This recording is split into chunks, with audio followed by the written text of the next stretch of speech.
Hi everyone, hope you're all well on this beautiful sunny but blustery morning. Today I'll be talking about my UK Tropical Garden Tour 2022. So I hope you'll enjoy some of the new plants that I've got this year.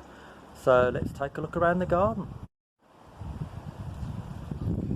So for those of you who are new to my channel, here's my tiki bar here on my decking area at the top near the house. And that's the current view looking across the garden. We've had lots of sun and rain and also some heat. We've had 30 degrees.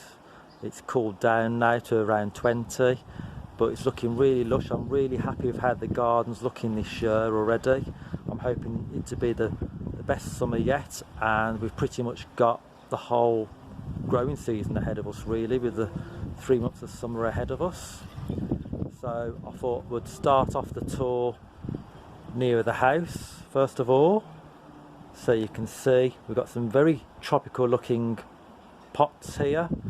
Obviously this Mediterranean blue with the pot with the red pelargonium there, or geranium. We've also got hibiscus rosa sinensis cultivar, which is yellow with a red eye. This area is south facing, so it gets really hot and sunny. A Joseph coat, Codium or Croton.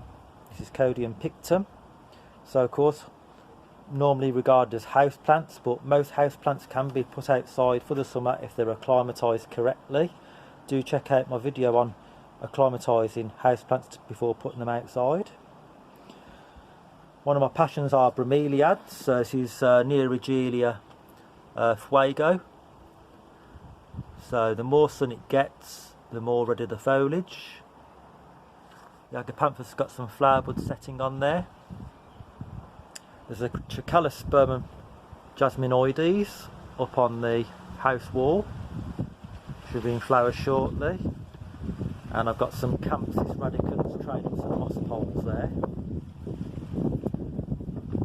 It's a very quick look in the conservatory. I overwinter many of my plants in my conservatory, but of course for the winter, but of course now it's pretty empty. There's just a few bits and pieces. I've got my caladiums or angel's wings just there, looking really nice now, although ready for a repot. And I also have a fantastic Colocasia Ferrero's mask, just starting to develop its classic foliage. I've also got a baby Colocasia white larva, which obviously has yet to do the white markings, but I can see that, you know, it's got that look about it already. Fantastic. So let's head back outside. So I have a morning glory here. This is Ekmia indica, which is a perennial one. It's already close to reaching the top of its trellis support. This has purple trumpet flowers, so I'm really excited to grow this one. I've got a marmalade bush there, Streptosolum jamesonii, which will have obviously orange flowers, and some gorgeous lantanas here. So I've got the pink and yellow as well as the orange and yellow as well. Got some heliotrope there, or cherry pie, which is fragrant of cherry pie. And a Calibrachoa here, chameleon variety, which changes colour. So you can see here I've mismatched the lantana here to clash the oranges with the pinks, but of course that's what happens in the tropics, you know, as many colours as possible clashing together. And this is Pseudogynoxis here, which is a climber with bright orange daisy, so a climbing daisy, which is very unusual. So Pseudogynoxis chenopodioides. I have many more bromeliads here, which I've covered on previous videos. Also my lovely Brahia Armata Palm, which again I've covered on many of my videos before. You can see the gorgeous blue silver foliage. This is hardy for me. You can see a lovely new spear there in the centre, and if I have a cold spell I'll just put it in the top corner there near the house. So a cordyline pink passion. One of my new plants for this year, I got late last year, is Colocasia Galeoensis, I think it is, or something like that. It's the hardest one, apparently. Musa Sicumensis cross Parasitiaca and Jacaranda Bonsai Blue. Some snake plants outside, or mother-in-law's tongue, or Sansevieria, which are now Dracaena, and a Neria Fireball, and a Musa there, Musa manii, which grows really well outside. Just pan quickly round here to my Ekmia Blanchettiana, outstanding orange, and the more sunlight it gets, the more orange and red it would develop, and in the winter it would go back to green, but stunning foliage. And like most bromeliads, these epiphytic ones, they have a tank full of water. So do check out my video on bromeliads that I did in the past. Got a Colocasia coal miner. Some various seedlings growing on here. So Bismarckia nobilis, palm, gorgeous blue, purple, silver foliage. Another new plant I've got is a Ruellia here, Britonia, yet to flower. Got Hibiscus mostuatus there, and then just another look on my tiki bar, all dressed up for the summer, of course. I do take some of the more fragile stuff in for the winter in my shed. And Thai plants in front of that, which you see in Hawaii, which are obviously grown as houseplants in the UK. Colocasia, cordyline fruticosa. Pan back round. Many other bromeliads. Curculigo there, and this is Alocasia odora. Lovely new leaf in the centre. Really like the 30-degree heat we had recently. My Strelitzia regina, or bird of paradise, has just finished flowering. Ionium Schwarzkopf and Washingtonia foliifera there. Agave attenuata, and I have the hardest pelargonium in flower at the moment. This is Pelargonium enlicerianum. Certamphus with lovely pink foliage. And then here's another palm. This is Butea odorata. Neria pimiento, and around the palm there, the Butea, I've planted some more lantanas. So the colours of these are stunning, much loved by butterflies in the tropics too.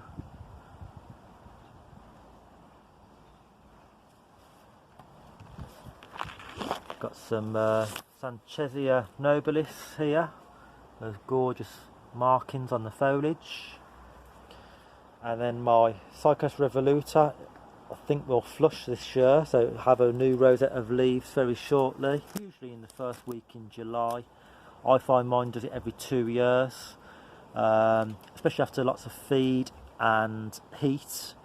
Some people say as well, watering the crown, this part here, with warm water helps it to flush, so I might give that a go, although normally I don't have to bother doing that. My Musa here, a Runcellensis, which I grew from seed 2 years ago. So do look at my video on growing Musa seeds on previous videos. You can see a nice new leaf appearing there. It's great. You can see the lovely markings on the leaf too, and sometimes it does have a purple underside. Colocasia here, which I find pretty tough, pretty hardy, although I do bring it in the winter. and this is Fontanesii, and my Ekmia Palm there, just looking really nice and tropical. Another new plant I've got is passion flower, or Passiflora Molissima, the pink passion flower, although yet to flower. I'm feeding it with high potassium, high potash feed to encourage flowers. So do check out my video on NPK fertilisers. Got an Ensete here, Morellii, which I've had for several years now. It's forming a nice little trunk there. Beautiful red and green foliage. And my Neria Yukioides has flowered for the first time this year. I've had it for several years. This is much loved by bees, as you can see, in the iris family. Each flower only lasts for a day, but it produces many of them, and they smell like sour grapefruits to me, or sour grape sweets I should say. So I've got Lychnis here, Coronarium flower. I just love that clashing colour. Although a cottage garden plant, I do love that magenta colour, it sort of glows.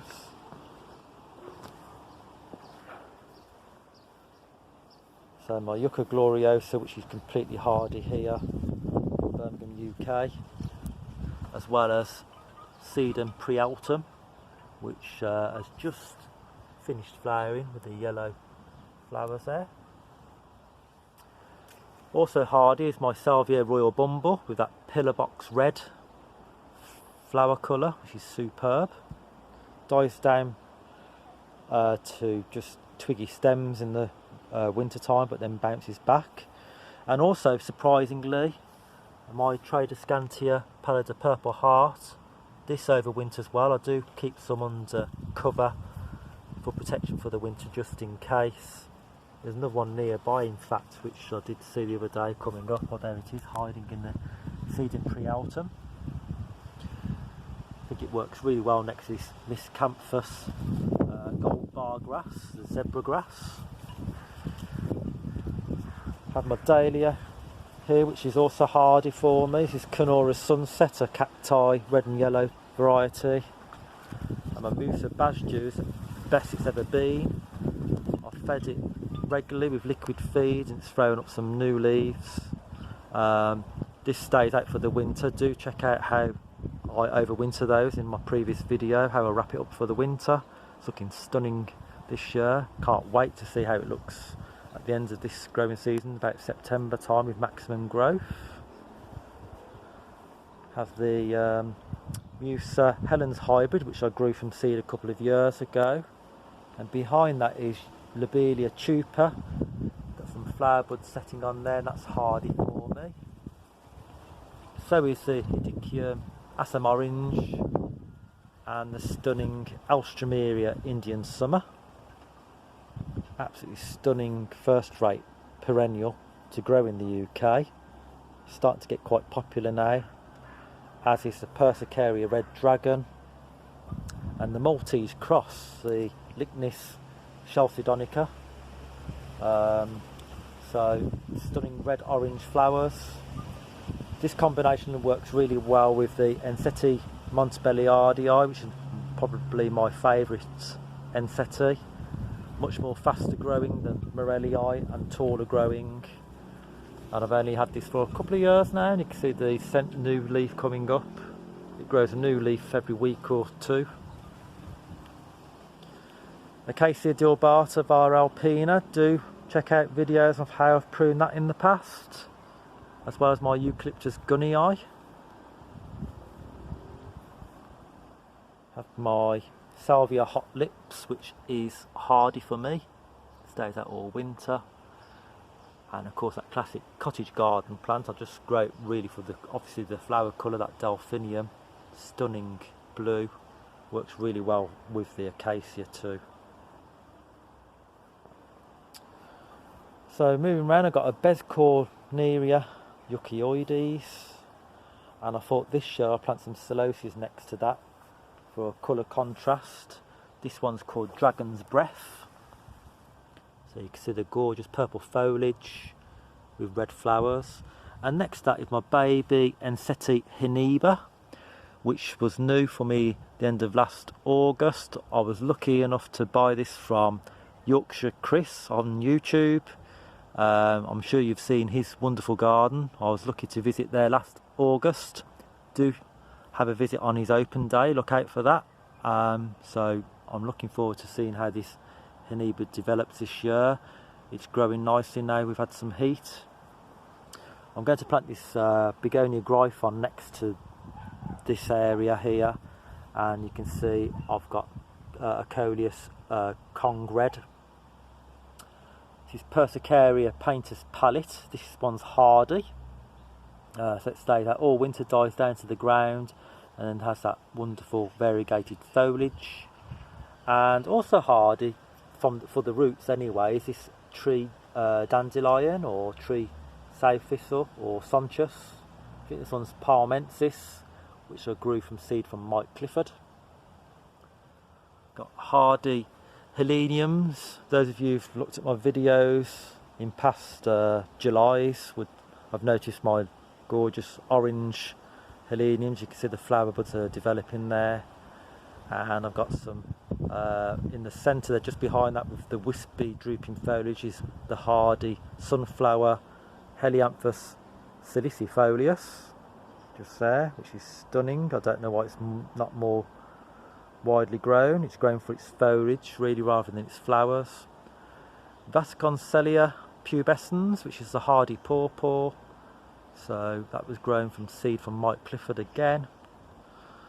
I've got my stunning Schefflera Taiwanese. It's the best it's ever been. It's really tall now, it's taller than me, so it's easily over 6 foot tall, or 1.8 metres. I would say it's very close to 2 metres tall now.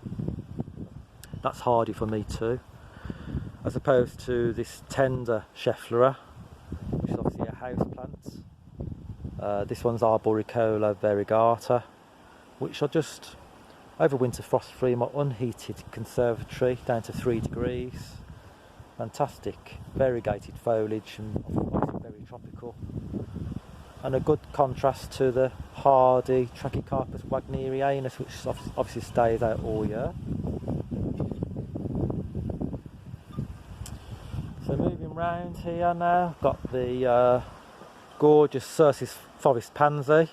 It's gone a bit crazy this year. I might have to move it over slightly for next year so I can get down the path a bit easier, but it's stunning, especially when the sun shines through this lovely plummy red foliage. Good contrast with my Russ tiger eyes. And this stunning grass here, this is Carex everillo, very tropical looking, evergreen and hardy for me. Just another look at the Schefflera Taiwanese with its reddish petioles. I think I'll propagate this shortly in my new hydropod propagator, which I'll do a video on for next week. So I think I'll have to take some of those cuttings and pop them in there, give it a go. So I've got a Regersia there, which is Escherifolia, which is in flower as well. Lovely white sprays there, fragrant, much loved by insects.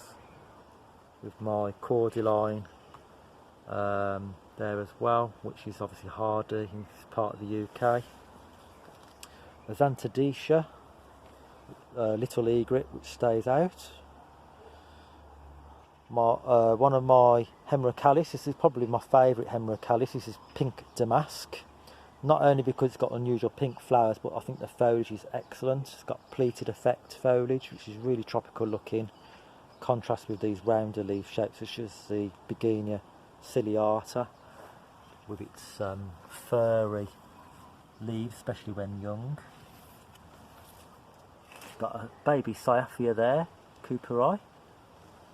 She's tender, I'll bring it in. And my fantastic Tetrapanax Papyrifera Rex. Wow, it is the best it's ever been. Loads of food, water and sun. Leaves are huge. Unfortunately, the fence behind it has decided to break recently, so I'll have to get that replaced in the autumn. but just for scale, for the leaves, if I stand back here and put my hand for size, you can see I can't even get the whole leaf in, which is incredible. So stunning. So my Bromeliads, which I planted last year, Grand Marnier, is setting its first flowers now. It's got well settled into the pot. I'm going to start feeding it 3 times a week now to really get maximum growth. It's only been in growth for the past few weeks, so I'm going to give it a real good feed. I've got so much foliage plants down here, down by my shed. So you can see my cordyline, red star, Fuchsia japonica, Asplenium nidus in the basket, Heliamphthus grass behind. I've got some begonias, little brother Montgomery, Pilea cadurii. Another new plant is Ramusia here, which is stunning aroid, almost anthurium like foliage. And Begonia Ludwigii, which I grew from seed, stunning foliage there. And my Sarracenias, which are hardy outside. My Podophyllum spotty dotty, which is hardy, and you can see the flowers on there. And some Xanthidicias here, which is Hercules. My Lobelia, or should it be Mustia wollastonii, is actually going to flower. I've had it for several years now. You can see the inflorescence spike sending up now with the flower buds on it. So I'm really looking forward to that. It will get taller still before it flowers. Backed by an Acer. I think that's Orange Dream. And then Begonia luxurians, a Platytherium grown on my bark there, and Dracaena, which is obviously a house plant, another Xanthodecia, and the Impatiens Niamensi, this gorgeous hardy Podophyllum versipelli. Stunning leaf. I just love the way it almost floats a bit like a colocasia when you rock it. Fantastic. And that's Setaria palmata, Begonia iron cross, and Begonia heraclifolia. Some Echinocloas here. I think if I just pan back round now, you can see the foliage as a whole round by my shed. I'm sure you'll agree, looks really jungly down here now. A big change from how it was just a year or two ago. And if I pan back round and look up towards the house, again, very jungly outlook. Stunning. You may hear the goldfinches flying around. I'm near the feeder. I think they want to go on the feeder there to get some Niger seed, which they love, and sunflower hearts.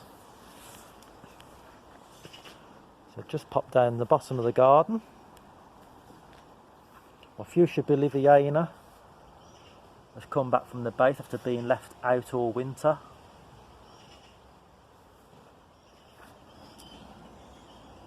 Geranium, Silicifolius in flower there, gorgeous colour, almost black in the centre. And my stunning Brasseopsis here, as Brasseopsis mitis, has done so well. I'm so happy with it. You may see on my video last year, I only bought this last year, and from Desert to Jungle. And it's done really well. You can see the lovely spines on the stem to protect it from predators, and those gorgeous snowflake like leaves. And I would say now that's about 1.2 metres in height, 4 feet.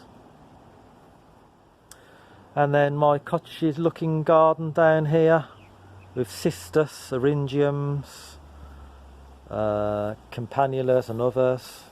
I just thought I'd venture quickly down here because I wanted to show you my stunning Cardiocrinum giganteum has flowered for the first time. So the giant lily, and you can see it flowers from the top downwards, which is quite unusual. Most flowers flower from the bottom up to the top, and you can see the seed pods there just developing on the top of that. So obviously I'll be collecting some of that seed to grow from future years. This is a monocarpic plant, so when it flowers it will die. The energy goes into producing the flowers and the seed. So it's important that I keep the seeds of that plant. So I really hope you enjoyed watching my video this week, and next week please look out for my video on my hydropod propagator. I've taken a whole range of cuttings from loads of different plants to put it through its test. So hope to see you next week. Take care everyone, and see you then. Bye.